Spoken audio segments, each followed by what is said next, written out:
Alors, Moscou prépare des accords sur un régime sans visa avec 9 pays d'Afrique. C'est-à-dire, Moscou prépare d'autoriser 9 pays d'Afrique de pouvoir venir en Russie sans besoin de visa. Bravo.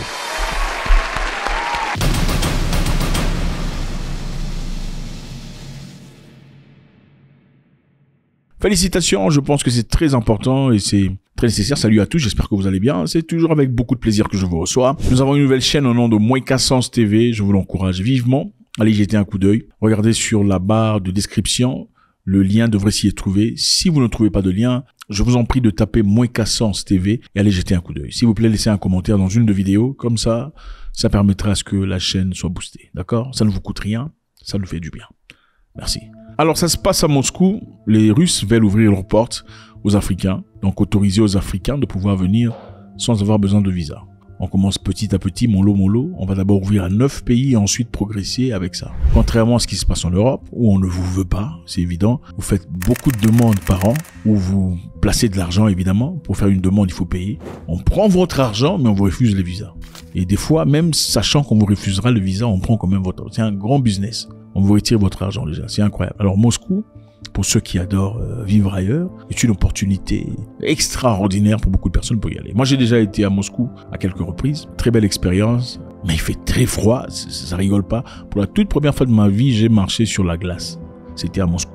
Marcher sur la glace, c'est-à-dire marcher où la terre est devenue glace. C'était moins, je sais pas, 25 ou moins combien. Petit, il fallait sentir. Hein? Maintenant, je me dirige vers un McDonald's là pour entrer. Et je vois deux jolies, ravissantes filles qui sortent là avec des mini-jupes.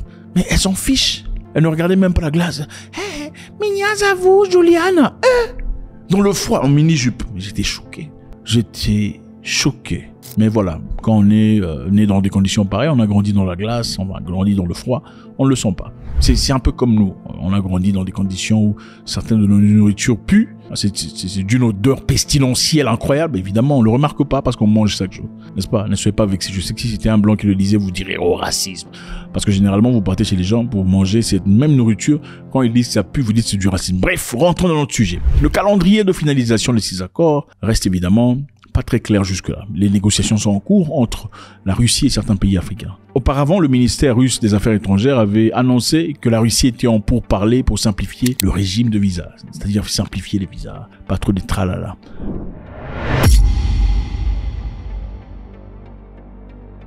Jusque-là, Moscou dispose déjà à quelques pays, évidemment, qui n'ont pas besoin de visa pour y aller.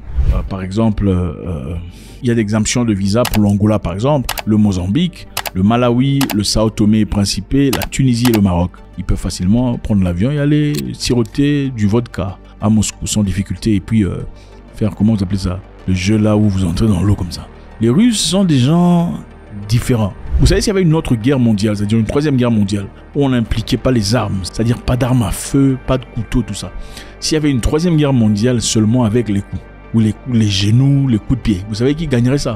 Vous avez bien pensé, ce sont les Russes qui gagneraient ça. Ce sont des gens ultra solides. Regardez ce qu'ils font. Ils rentrent dans l'eau de moins de 20 degrés, moins 20, moins 30. Ils se submergent et sortent. Vous, là, vous êtes en train de trembler. Et l'eau est froide. Il faut de l'eau chaude pour vous laver à 30 degrés Celsius. Eux entrent dans cette eau. Et évidemment, ce froid développe ce qu'on appelle le testostérone ou la testostérone. Je ne sais pas comment vous dites ça en français. Je ne suis pas français. Testostérone, c'est quoi dans votre langue maternelle? La testostérone dans votre langue. Ah, merci. Taisez-vous maintenant, continuez. Il ne faut même pas écrire, il ne faut pas corriger ça. Testostérone, on s'en fout des léoula. Bref, c'était pour dire, les Russes sont des hommes très forts physiquement. Ce qui est évident ici, les amis, c'est que la Russie a fait sa percée en Afrique, principalement dans le Sahel depuis un temps. Ils ont des correspondances et d'amitié très fortes.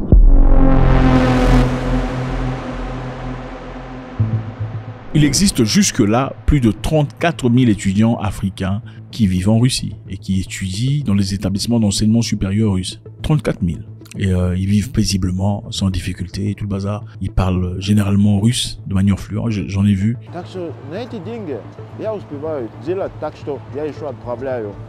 Beaucoup qui sont très bien intégrés en société et vivent bien. Contrairement aux États-Unis, quand on est noir, écoutez, c'est dangereux. Hein. Surtout, vous êtes noir, vous conduisez une belle voiture, il y a des fortes probabilités qu'on vous arrête, que vous soyez retrouvé dans les morgues. Voilà, c'est ça la réalité des États-Unis d'Amérique. Un pays censé être démocratique. C'est juste en contraste, hein. Ce sont les choses vraies et réelles, des choses vraies et réelles que personne n'invente.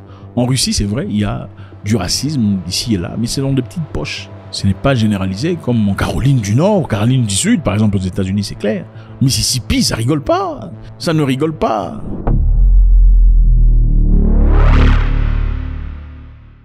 Vous savez, ça remonte à très longtemps. Lorsque les pays africains ont obtenu leur indépendance des Européens, l'Union soviétique à l'époque a offert des bourses aux jeunes. Beaucoup de bourses. Il y a eu environ 400 000 Africains.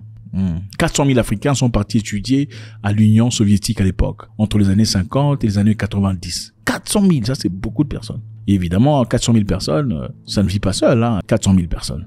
Ce sont des gens qui ont commencé à s'intégrer, ils ont fait des amitiés, ils ont fait des amours, ils ont fait des enfants. Et aujourd'hui, il y a toute une légion d'enfants mixed race, des enfants mixtes faits des Africains depuis l'époque jusqu'à aujourd'hui qui sont en Russie, qui vivent paisiblement.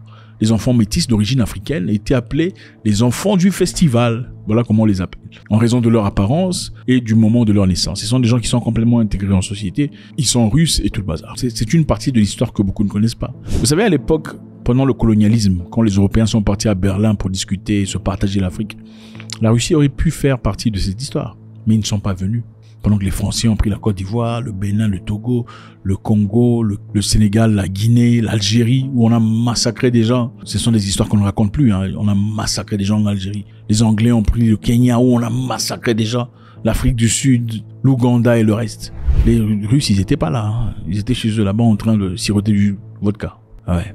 Pendant que les Sud-Africains vivaient sous le joug de l'apartheid en 94, où l'Europe et les États-Unis soutenaient le régime de l'apartheid. Un régime qui traitait les Noirs comme des animaux. Les Russes étaient contre ce régime. Ils ont en effet envoyé des armes aux Angolais, aux Mozambicains et à plusieurs pays, au Zimbabwe, aux Sud-Africains, pour se défendre, se libérer contre le colonialisme. En effet, voilà pourquoi on vous dit, faire partie du même groupe racial ou être de la même peau, ça fait pas des gens des frères. Il est évident que les Russes et les Européens, ils sont peut-être tous comme ça, mais ils sont pas frères. Parce que leurs ambitions, leurs objectifs, leurs tendances sont complètement différents. En Russie, vous ne verrez pas des papas.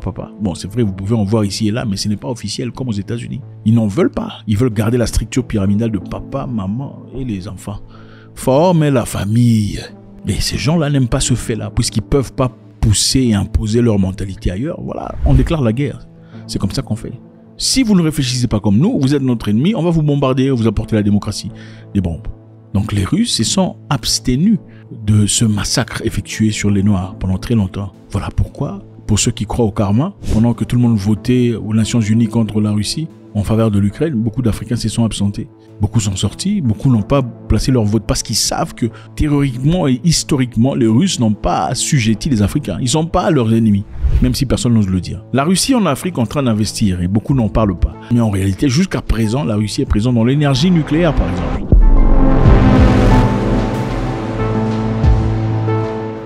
Énergie nucléaire. La Russie promeut activement les centrales nucléaires en Afrique avec des projets. Par exemple, en cours en Égypte, en Afrique du Sud, au Nigeria. La Russie investit aussi dans l'hydroélectricité.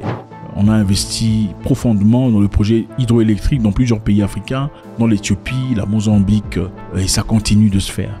La Russie investit aussi actuellement dans le pétrole et gaz. La Russie a exploré des opportunités d'exploitation et d'exploration dans le développement dans des pays à pétrole en Afrique. Donc, ils ne sont pas en Afrique pour vous dire comment il faut vivre. Oh, toi, il faut autoriser ça, démarier ça. Sinon, ce n'est pas démocratique. Il faut laisser les papas se prendre des derrière, même si c'est sur un roc. Même si ce n'est pas sur les matelas. Comment vous arrivez dans les détails comme ça? God bless.